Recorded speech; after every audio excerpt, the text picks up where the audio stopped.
어느 교회에서 목사님이 설교 시간에 교인들에게 이렇게 말했습니다. 여러분 중에 지난 주간에 하나님 앞에 죄를 범한 사람이 있으면 자리에서 일어나 보십시오. 그냥 교인들이 쭈뼛거리면서 한 절반가량의 자리에서 일어났습니다. 근데 이번에 또 목사님이 하는 말씀이, 그러면 지난 주간에 만약 죄 지을 기회가 있었다면 하나님 앞에 범죄했을 수 있는 사람 일어나 보십시오 하니까 교인들이 대다수가 다 그 자리에 일어났습니다. 내 자리에 일어났던 한 여자 집사님이 옆에 있는 남편 옆구리를 찌르면서 하는 말이, 마치 목사님이 여기서 유일한 의인과 같이 말씀하시네요 라고 말합니다. 그냥 남편이 그 말을 듣더니 하는 말이, 아니야, 목사님이 제일 먼저 일어났어 라고 대답합니다. 이 자리는 저 혼자 지금 일어나 있습니다. 제가 죄인 중에 괴수입니다. 그러나 교회는 죄인들이 하나님 앞에 나와서 회개하고 죄사함 받고 하나님의 백성 성도로 거듭나는 곳이 바로 교회입니다. 우리 교회는 지난 1956년 9월 9일 저 동신교회 파송된 선우희 전도사님이 저 야탑 여수천 그 개천가에다 천막을 쳐놓고 복음을 전하면서 교회가 시작되었고, 그 뒤로 김재중 전도사님, 이명국 전도사님 이어서 우리 원로 목사님 함수환 목사님께 오랫동안 교회를 섬겨오면서 오늘까지 교회가 이르게 되었습니다. 오늘 교회 창립 60주년을 맞습니다. 오늘 우리 교회는 700여 성도를 헤아리게 됐고, 그리고 우리 교회는 작게나마 이웃과 또 세상을 섬기는 교회로 우리는 자리매김하고 있습니다. 저 아프리카 탄자니아의 김용주 선교사님 가정을 파송해서 세계 복음화를 위해서 이제 후원하고 있고, 또 13개 지역의 선교사님들을 후원하고 있습니다. 그리고 14개 농어촌과 개척교회를 우리가 섬기고 있고, 그리고 또 15군데 사회사업기관 아니면 교육기관을 위해서 우리가 후원하며 봉사하고 있습니다. 아직도 우리가 많이 미약합니다만은 교회가 교회로서 이 땅에서 우리가 해야 될 사역이 무엇인가를 위해서 나름 힘쓰고 있습니다. 영국의 정치가인 로이드 조지가 지방 정치 강연에 참석했을 때 이빠른 사회자가 이 로이드 조지에게 이런 말을 이제 합니다. 저희는 로이드 씨가 모든 면에 큰 분인 줄 알았는데 신체 체구는 참 작으시군요 라고 이렇게 말하자, 이 로이드 조지는 이렇게 대답했다고 합니다. 우리 고장에서는 사람을 머리로 평가하는데 여기서는 사람을 몸으로 평가하는 모양이군요 하고 이렇게 대받았다는 것입니다. 저는 우리 동문교회를 섬겨오면서 교회의 어떤 양적인 숫자적인 성장에 그렇게 집착하지는 않았습니다.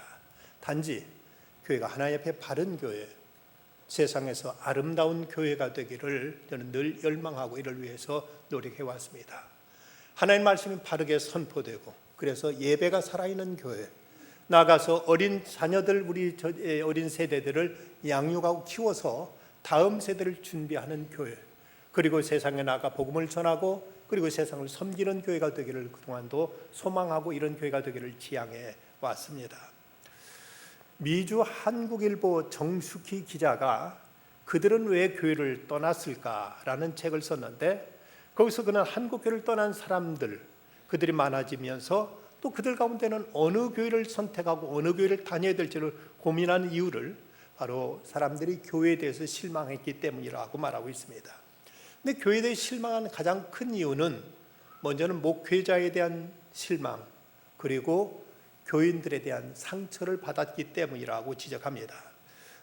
그러니까 교회에 대한 실망이라는 것은 사실 교회 자체에 대한 실망이 아니라 교회 안에 있는 사람들에 대한 실망이라는 것입니다. 그러면서 그 사람들 가운데 좋은 교회 좀 추천해달라 하는 이런 부탁을 해올 때 이렇게 대답했다고 이제 책은 기록하고 있습니다. 어느 교회든지 당신이 그 교회에 다님으로써 그 교회가 더 좋아지는 교회, 그 교회가 좋은 교회입니다 라고 말했다는 것입니다. 우리 동문교회도 바로 여러분들이 우리 교회에 있음으로 인해서 이 교회가 더 좋은 교회, 더 아름다운 교회, 더 경건한 교회가 되어지기를 간절히 소망합니다. 오늘 말씀에는 아름다운 교회의 모습이 그려져 있습니다.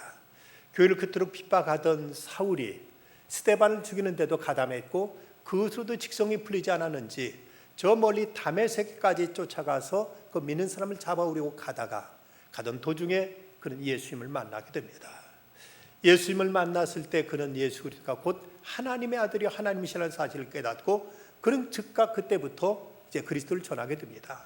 다메섹에 가서 복음을 전하자 다메섹에 있던 그 유대인들이 이 사울을 죽이려고 음모를 꾸미는 것을 알고 그를 성에서 밧줄로 달아내려 가지고 그가 다메섹을 탈출하게 되고 예루살렘에 돌아와서 복음을 전하는데 예루살렘에는 교회에서 누구도 이 사울을 이제 쉽게 받아들이지 않습니다. 그가 워낙 악랄하게 교회를 박했던 사람인지라 그가 어떤 트릭으로 교인들을 이제 속이기 위해서 그런 것은 아닌가 하고 뭐다 의혹에 차 있을 때 이때 바나바가 사울을 변호하고 그를 이제 인정해주고 그를 이제 사람들 앞에 이제 소개해줘서 이래서 사울이 교회에 받아들여지게 되고 그래도 이제 예루살렘에서 복음을 전하니까 이곳에서 유대인들이 사울을 죽이려고 합니다. 그저 그를 이제 가이사랴를 거쳐서 그의 고향인 다소로 이제 보내게 됩니다. 그렇게 복음이 열심히 선포되었을 때 이때 온 유대와 갈릴리와 사마리아에 있는 교회들이 이제 모두 다 박해를 이기고 교회가 평안해지면서 교회가 힘차게 성장해 나갔다고 오늘 성경 말씀은 우리에게 소개하고 있습니다. 그렇다면 어떤 교회가 바람직한 교회, 건강한 교회, 아름다운 교회일까? 오늘 말씀을 통해 몇 가지 정리하자면 먼저 그 교회가 사람들이 거듭나는 역사가 있는 교회가 곧 건강한 교회요 좋은 교회라고 말할 수가 있습니다. 사도행전 9장 1절 이후에서 나타난 사울의 그 변화를 보면 참으로 놀랍습니다. 그는 그토록 교회를 박해하던 그였는데 예수님께서 사울아 사울아 내가 왜 나를 핍박하느냐고 물으시자 주여 니시오니까 나는 내가 핍박하는 예수라 하고 말씀하셨을 때 그는 그 자리에서 엎드려지게 됩니다. 오늘 본문에는 나와 있지 않습니다만은 22장에 가면은 거기 10절에서 이런 말이 거기 덧붙여지고 있습니다. 내가 이르되 주님 무엇을 하리이까? 여기서 사울은 예수가 그리스도라는 것, 예수님이 하나님이시라는 사실을 깨닫는 순간 그때부터 즉시 주여 내가 무엇을 하리이까 하고 주께 묻고는 그리고 나서부터는 그야말로 그런 불덩이처럼 곳곳을 다니면서 복음을 전하고 완전히 새로운 사람으로 바뀌어진 것을 볼 수가 있습니다. 교회는 어떤 곳인가? 교회는 사람이 변화되는 곳입니다. 그 변화의 과정은 사람마다 다 각기 다릅니다만은 어떤 사람은 단박에 바꿔지기도 하고 어떤 사람은 서서히 바꿔지기도 합니다만은 어쨌든 교회는 사람이 변화되는 것이 곧 교회인 것입니다. 예수 그리스도를 만나게 될 때 나타난 변화의 과정은 세 가지로 구분해 볼 수 있습니다.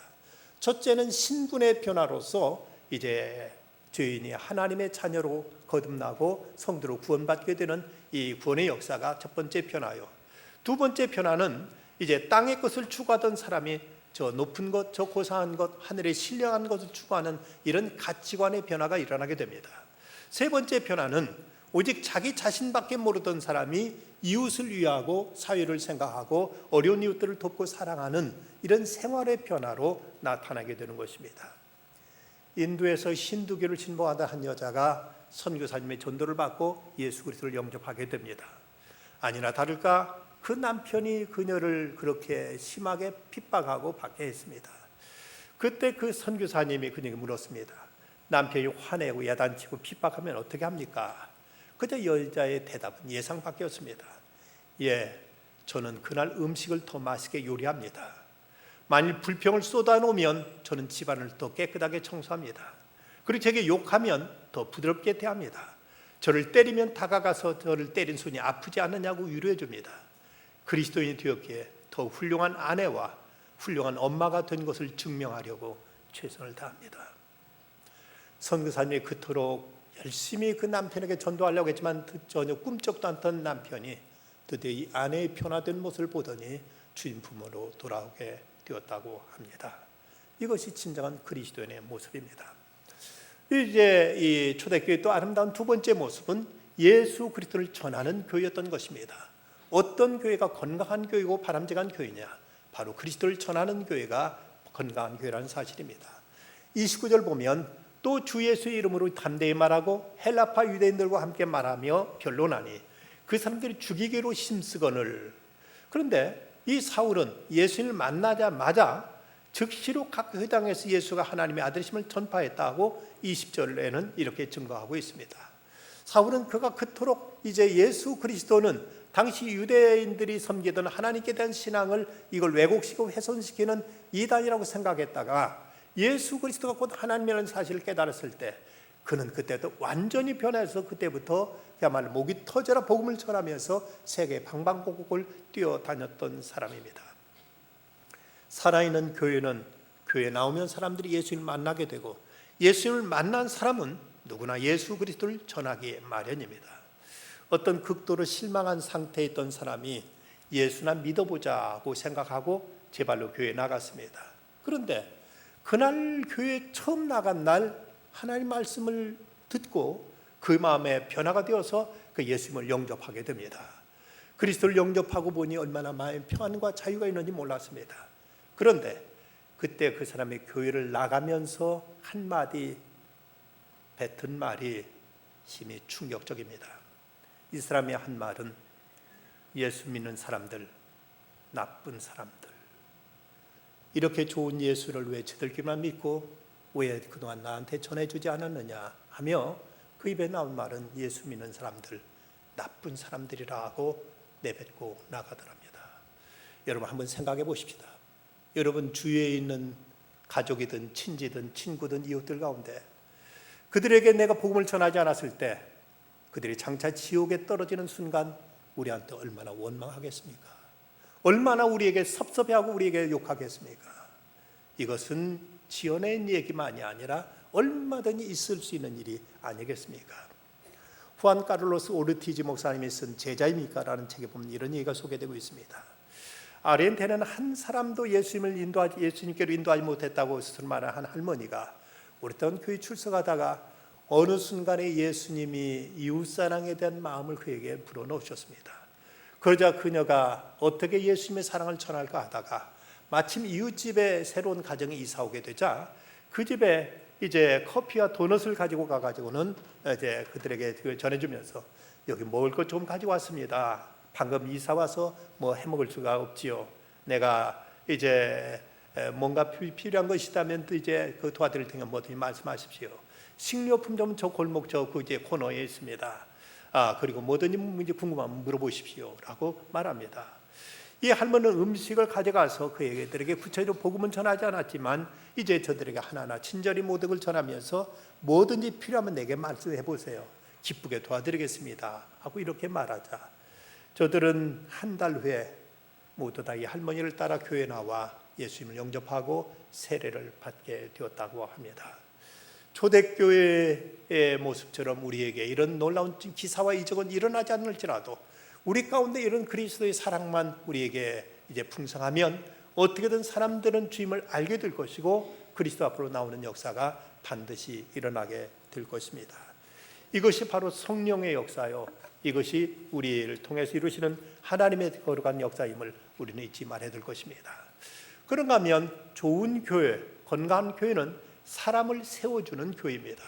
본문 26절과 27절 사울이 예루살렘에 가서 제자들을 사귀고자 하나 다 두려워해 그가 제자들을 믿지 아니하니 바나바가 데리고 사도들에게 가서 그가 길에서 어떻게 주를 보았는지와 주께서 그에게 말씀하신 일과 다메섹에 그가 어떻게 예수의 이름으로 담대히 말했는지를 전하니라. 지금까지 그토록 교회를 박해하고 잔인하게 악랄하게 교인들을 잡아 죽기까지 했던 사울이었던지라 그가 막상 회개하고 주님 앞에 왔지만 사람들은 그를 믿지 못했고 그를 차마 받아들이지 않았고 그를 누가 상종하려 하지 않았습니다. 이때 바나바가 적극 나서서 이 사람 정말로 변화된 사람입니다. 이 사람 정말로 예수 믿는 사람입니다. 이 사람은 정말 그리스도인 되었습니다 하고 교회에 그를 이제 소개해주고 그를 인정하고 세워주고 그 후 나중에는 그가 이제 사울이 그 다소라는 자기 고향에 가서 그것이 집가하고 있을 때 그는 안디옥에 가서 교회를 세우고 거기서 복음 사역을 하다가 이제 교회가 점점 성장하니까 사울을 불러다 그곳에서 1년 동안 같이 일을 하고 그리고 나서 교회로부터 파송을 받아서 제1차 세계 전도 여행을 떠나게 된 이 모든 과정, 이것은 바로 이제 바나바가 이 사울을 세워줬기 때문에 가능한 일이었습니다. 신학자들은 말하기를 세계 역사를 변화시킨 것은 바울이다. 그런데 그 역사를, 그 바울을 변화시킨 분은 바로 예수 그리스도다. 그런데 바로 이제 그 예수 그리스도께서 그를 변화시키는 그 과정에 있어서 여기에 크게 귀한 사람이 있었으니 바로 바나바라고 말을 합니다. 만약 바나바가 없었더라면 사울은 교회에서 이 사람들로부터 받아들이지 못했을 것이고, 그는 그냥 조에 묻혀서 혼자 딱 혼자 그대로 이제 끝나실지도 모릅니다.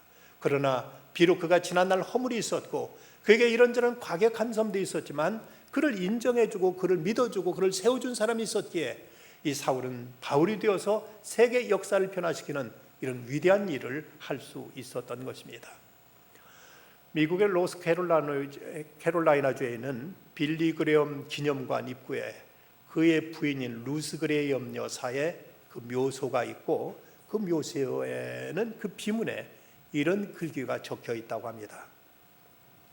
The end of construction, thank you for your patience.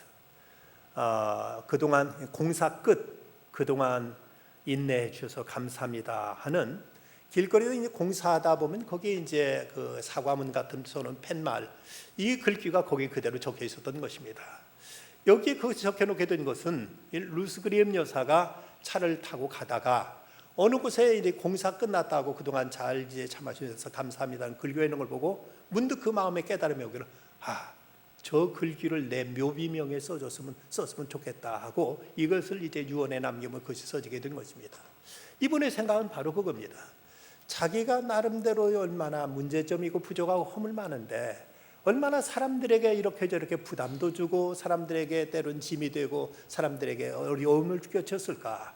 그런데도 얼마나 많은 성도들이 자기를 참아줬고 얼마나 많은 주변 사람들이 자기를 잘 이제 받아줘서 내가 이렇게 끝까지 사회 가다가 하는 품에 갈 수 있게 되었으니 얼마나 감사한가. 그래서 자기 묘비명에다 공사 끝, 그동안 참아주셔서 감사합니다 하는 문구를 썼다는 것입니다. 생각해보면 우리 모두의 고백일 수 있지요. 나름대로 우리에게 이런저런 약점이 없는 사람 누가 있겠습니까? 그럼에도 서로가 받아주고 참아주고 견뎌주고 품어주고 다 용납해주고 세워주므로 우리는 함께 하나님을 섬기는 교회 공동체의 일원으로서 주님 앞에 이렇게 설 수 있게 되었다면 루스 그레엄 여사의 그 고백은 우리 모두의 고백일 수 있는 것입니다. 공사 끝, 그동안 참아주셔서 감사합니다. 우리들의 인생 끝, 이제 그동안 우리 나를 받아주신 여러분 감사합니다 하는 고백이 우리 모두의 고백이 될 수 있도록, 피차 이런저런 약점도 허물도 실수도 많은 우리들이지만 서로 참고 서로 인내하며 서로 품어주고 서로 세워주는 이런 교회가 아름다운 교회요, 이런 교회가 바로 건강한 교회인 것입니다. 이렇게 초대교회가 아름답게 이렇게 섰을 때 그 교회 결과가 어떻게 나타났는가? 먼저는 교회가 평안하에 든든히 서게 되었다고 이렇게 말씀하고 있습니다. 초대교회 얼마나 많은 유대인들의 박해가 있었고 헤롯의 박해가 있었지만 그럼에도 불구하고 저들의 복음에 충성을 다할 때 교회는 평안해졌고 교회는 든든히 서갈 수가 있게 된 것입니다. 우리 동문교회는 1997년 7월 첫 주일 이곳에 있던 중부교회와 서울 대치동에 있던 한양교회가 합병해서 오늘의 동문교회로 새롭게 출발했습니다. 요즘 얼마나 많은 교회들이 서로 다투고 싸우면서 교회가 갈라지고 나눠지는데 이 시대 속에 교회 두 교회가 합병해가지고 이마만큼 이렇게 평안하게 나오게 된 것, 먼저는 하나님의 은혜요, 또 하나는 여러분들이 서로 참고 품어주고 용납하고 서로를 받아준 이제 여러분들의 배려와 사랑에 의해서 교회는 여기까지 나오게 된 줄 믿습니다. 교회는 지상에 구체적으로 존재하는 하나님의 나라입니다. 하나님의 나라는 평화의 나라입니다. 로마 14장 17절 말씀 보면 하나님의 나라는 먹는 것과 마시는 것이 아니요 오직 성령 안에 있는 의와 평강과 희락이라고 이렇게 말씀하고 있습니다. 의쪽으로나 내적으로나 평화가 깃든 곳, 이곳이 하나님 나라의 상징이요 표상이라면 교회는 어쨌든 이런 화평이 가장 중요한 덕목이요, 교인 간에 서로 화목하며 서로 사랑으로 교제하는 곳이 이곳에 낙원이 이루어지게 되는 것입니다. 이 교회가 든든히 섰다는 말은 본래가 건축 용어로서 교회를 건물로 생각하여 그리스도의 각 성도가 연결되어 가는 모습을 묘사하고 있습니다.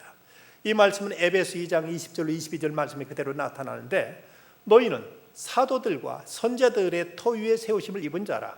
그리스도 예수께 친히 모퉁이 돌이 되셨느니라. 그 안에서 건물마다 서로 연결하여 주 안에서 성전이 되어가고, 너희도 성령 안에서 하나님의 거하실 처소가 되기 위하여 예수 안에서 함께 지어져 가느니라. 교회는 단순히 행정기구와 어떤 조직이 아니라 바로 그리스도의 사랑으로 결속된 섬김의 공동체요, 하나님의 뜻을 이루는 성령의 기구라는 사실입니다. 성도들이 각기 맡은 위치에서 자기 역할과 자기 본분을 다하게 될 때 이 건물이 수많은 벽돌과 철근과 시멘트와 자갈과 모래로 인해서 이렇게 건물이 우뚝 서 있는 것처럼 성도 한 분 한 분이 다 성령 안에 서로 사랑으로 결속될 때 우리 교회는 든든한 교회, 아름다운 교회, 건강한 교회로 바꿔지게 될 것입니다. 그런가 하면 두 번째 결과는 주를 경외함과 성령의 위로가 넘쳤다고 했습니다. 먼저 주를 경외함과라는 이 말씀은 교회 안에 신령한 경건한 두려움이 있었다는 것을 말씀하고 있습니다. 이것은 곧 하나님의 임재의식 때문입니다. 이 교회는 그저 사람들이 모여있는 이런 어떤 시정잡배들이 모여있는 이런 시장터가 아닙니다. 저도 하나님을 아버지로 모시고 있는 성도들이 모인 곳이요, 이곳에 우리 하나님이 계신다는 사실을 우리는 믿고 고백하고 인정합니다. 그러기에 말 한마디도 우리가 함부로 해서는 안 되고, 우리가 사람을 보면서도 내 시각으로 함부로 판단하거나 함부로 그를 정죄해서는 안 됩니다. 하나님이 그를 받아주셨는데 내가 어떻게 그를 판단할 것이며, 하나님이 이 자리에 함께 하신데 내가 어떻게 내 성깔과 내 어떤 기질을 여기서 이제 나타낼 수가 있겠느냐 하는 것입니다. 초대교회 성령이 임하자 나타난 반응 가운데 하나는 사람마다 두려워하는데 저들에게 경건한 두려움이 있었습니다. 아나니아와 삽비라는 하나님께 바치겠다고 땅을 팔았지만 돈에 대한 욕심이 생기자 저들은 그 절반을 감춰두고 절반을만 갖다 바칩니다. 이 모습을 보고 베드로가 어찌하여 내가 성령을 속이느냐 하고 책망하자 그 자리에 그만 즉사하고 마는 이런 끔찍한 일이 일어나게 됩니다. 그 일로 인해서 교회는 경건한 두려움이 가득했고, 교회에서는 절대 하나님을 속여서는 안 된다, 절대 거짓말해서는 안 된다는 이런 교회의 질서가 딱 잡히게 된 것입니다. 여러분, 교회는 하나님이 계신 곳이기에 함부로 거짓말하거나 권모술수를 쓰거나 함부로 행동해서는 안 됩니다. 현대 교회의 최대 약점은 바로 교회 안에 이런 경건한 두려움을 찾아보기가 어려워지고 있다는 사실입니다. 교회에 두려움이 없다면 그것은 교회가 아닙니다. 민수기 14장에 보면 애굽에서 나오던 무리들 가운데서 당장 그들 앞에 있는 이제 광야 생활이 어려워지고 가나안 땅을 탐지하고 왔던 사람들이 부정적인 얘기를 하니까 그들이 하는 말이, 우리가 차라리 애굽에서 그대로 이제 죽었더라면 좋았을 것을, 우리가 광야에서 이제 차라리 애굽으로 돌아가는 게 나을 것을 하자. 이때 하나님께서 하신 말씀, 너희 말이 내 귀에 들린 대로 내가 너희에게 행하리니 너희 시체가 이 광야에서 엎드러질 것이라고 하나님께 말씀하셨고, 그들 모두 다 광야에 쓰러지고 말았습니다. 함부로 믿는 사람들은 하나님 앞에서 부정적인 말을 해서는 안 됩니다. 죽어야지 이런 소리, 망하지 이런 소리에다 하나님께 내 귀에 들린 대로 행하리라고 말씀하신 대로 말이 그대로 이루어질 수 있기에 우리는 삼가 한마디도 특별히 교회에서는 조심하고 신중해야 될 것입니다. 다음으로 교회의 성령의 위로가 함께 했습니다. 주를 경외하는 성도가 있는 곳에 늘 성령 위로가 함께 하시는 것입니다. 위로라는 단어, 파라클레시스란 말은 위로라는 뜻도 있고 격려와 또 권면이라는 뜻도 있습니다. 성령께서 위로해 주시고 격려해 주시고 권면해 주신다는 것입니다. 교회는 하나님의 위로가 임하는 곳입니다.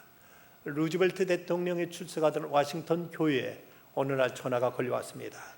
다음 주일날 대통령이 교회에 참석할 것으로 기대되십니까? 하는 이런 어느 이제 성도의 전화였습니다. 그때 그 교회 사무원이 이렇게 대답했다고 합니다. 예, 대통령의 출석 여부는 불확실합니다. 하지만 전능하신 하나님은 반드시 함께 하십니다. 라고 대답했답니다. 대통령이 올지 안 올지는 모르지만 대통령과 비교할 수 없는 하나님은 우리의 예배 가운데 반드시 함께 하실 것입니다. 라고 지혜롭게 이렇게 대답했다는 것이죠. 전능하신 하나님의 임재로 교회가 교회되고 그분의 자녀인 우리는 바로 그 하나님 임재를 통해서 좌절을 딛고 세상을 이기는 자로 살아갈 수가 있게 됩니다. 이어령 박사가 세례받고 교회에 나가게 된 이유를 이렇게 말한 적이 있습니다. 배가 고프면 어디에 갑니까? 식당에 가지요. 뭔가 지적인 갈증을 느낄 때 어디 갑니까? 도서관에 가지요. 몸이 아프면 어딜 갑니까? 병원에 갑니다. 심심하고 마음이 고플 때는요, 노래방도 가고 극장 가서 영화도 보고 그러죠. 그럼 나는 이렇게 말합니다. 먹어도 배고프고 노래 불러도 가슴이 풀리지 않을 때는, 영혼이 목마를 때는 어디 갑니까? 식당이나 극장, 그리고 도서관에 가서 풀리지 않을 때, 그때 우리는 교회에 갑니다. 그렇습니다. 세상 사람들이 교회를 비난하고 모욕해도 교회 밖에서 어느 곳에 찾을 수 없는 영혼의 구원의 문제, 하나님의 위로는 바로 하나님의 집 교회에서만 얻을 수 있는 것입니다. 그럴 때 이제 교회는 날로 또 성장하게 됩니다. 그 수가 더 많아지니라. 이렇게 교회가 평안하게 든든히 서가고 주를 경외함과 성령의 위로 진행하자 이제 교회에 믿는 사람들이 점점 더 늘어나게 되었고 교회는 날로 성장하게 되었던 것입니다. 어느 교회나 교회가 교회다워지면 교회는 성장하게 되어 있습니다. 교회는 하나의 어떤 그 무기적인 어떤 기구가 아니라 살아있는 생명체이기 때문에 교회가 건강한 모습으로 반드시 서기만 하면 교회는 마땅히 이제 양적으로나 질적으로나 성장하고 성숙하기 마련이라는 말씀입니다. 그저께 9월 1일 날 우리 교단 총회 국내 선교부 목사님으로부터 우리 동문교회가 이번 101회기 대한예수교 장로회 총회의 석상에서 교회 성장 모범상을 수상하게 되었다는 연락을 받았습니다. 어떤 기준으로 우리 교회가 선정되는지는 저는 잘 모르겠습니다.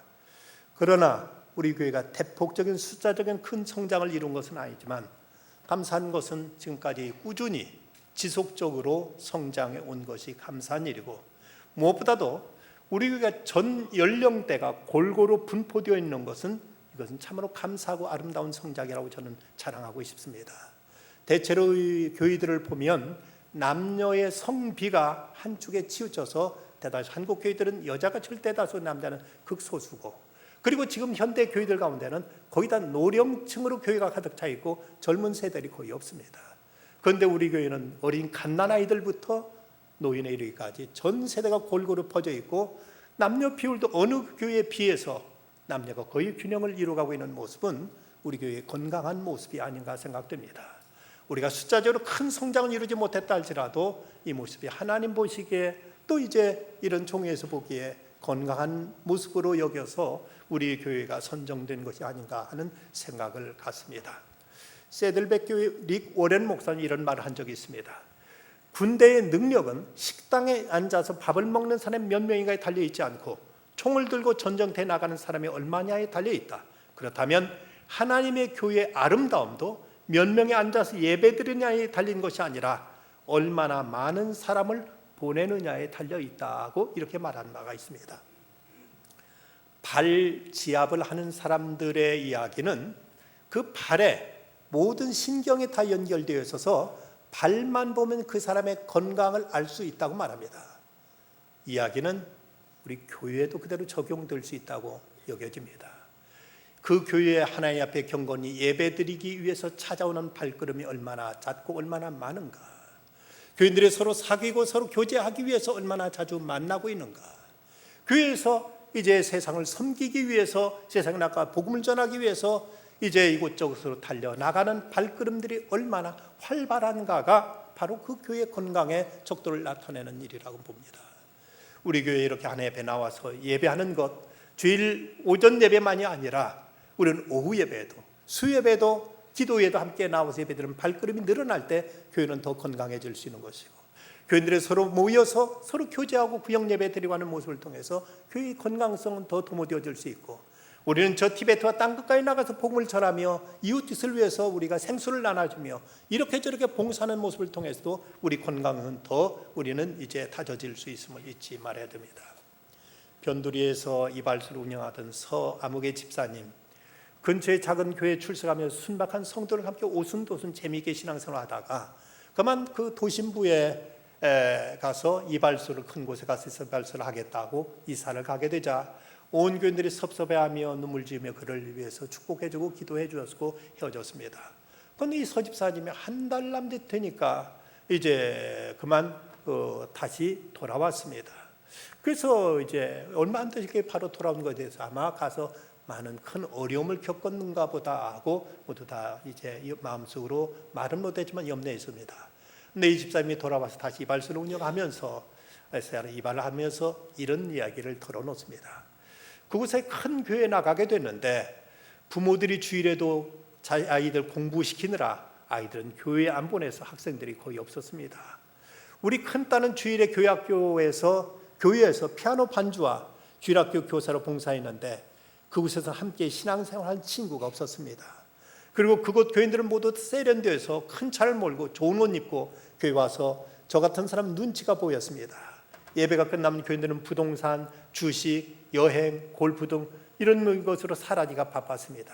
하나님께 예배드리는 건지 친목 모임에 나온 건지 분간이 안 됐습니다.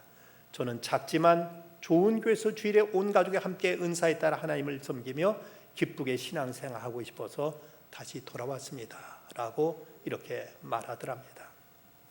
몇 해 전에 다른 도시로 이사가면서 우리 교회를 떠났던 한 젊은 집사님이 몇 주 전 우리 교회에 돌아왔습니다. 그러면서 주변 친구들에게 카톡방에 이런 글을 올렸습니다. 지난 1년 반 동안 동네 교회를 다니며 출석이 전부인 예배 생활을 하면서 저희 부부 모두에게 또 아이들에게 이렇게 신앙생활하면 안 되겠다는 생각이 들 때까지 1년 반이 걸렸네요. 모 교회에 다시 온 것이 얼마나 기쁜 일인지 이걸 아시려면 한 1년 다른 곳에 갔다 오시면 아실 텐데 추천은 하지 않겠습니다. 하고 아무튼 기쁘다는 말을 전합니다 라고 이 글을 지난 주간에 한 젊은 집사님이 카톡방에 올렸습니다. 하나님께 이 세상을 구원하고 하실 때 하나님께서 쓰시는 그 기관은 어떤 기관일까? 그게 정치단체일까? 어떤 이념단체일까? 세상의 어떤 봉사단체일까? 세상의 어떤 교육기관일까? 아닙니다. 교회가 허물 많고 부족하지만 그래도 하나님의 기대는 교회에 있습니다. 하나님이 세상을 구원하시려 하실 때 이 교회를 들어서 하나님의 뜻을 이루실 것입니다. 초대교회의 교부였던 키프리아누스는 말하기를 교회를 어머니로 섬기지 않는 자는 하나님을 아버지라고 부를 자격이 없다고 말했습니다. 우리 어머니도 사람인지라 이렇게 저렇게 부족하고 허물이 있습니다. 그럼에도 어머니의 젖을 먹고 내가 자라났고 어머니의 보살핌과 그 사랑 속에 내가 지금까지 커왔다면 나를 보살펴준 그 어머니를 우리가 어떻게 냉대할 수 있으며 어머니를 우리가 섬기지 않을 수가 있겠습니까? 우리 교회에 아직 부족함이 있어도 교회에 대한 사랑과 봉사를 우리는 외면할 수는 없는 것입니다. 예레미야 선지자는 이렇게 선포합니다. 내가 기름으로 제사장들의 마음을 흡족하게 하며 내 복으로 내 백성을 만족하게 하리라. 여호와의 말씀이니라. 주님을 사람이 충성스럽게 섬기는 우리 모든 성도들에게 하나님의 크신 축복이 임하시기를 간절히 기원합니다. 기도하십시다. 고마우신 아버지 하나님, 여기까지 인도하신 하나님을 찬양합니다. 교회를 통해 영광 받아주시고 교회를 통해 주의 선하신 뜻을 펼쳐주시며 교회를 위해 섬기는 주님의 귀한 종들, 지금까지 교회를 위해서 충성하시는 우리 원로 목사님과 모든 성도들에게 다함이 없는 은총을 베풀어 주시옵소서. 예수님의 이름으로 기도드리옵나이다. 아멘.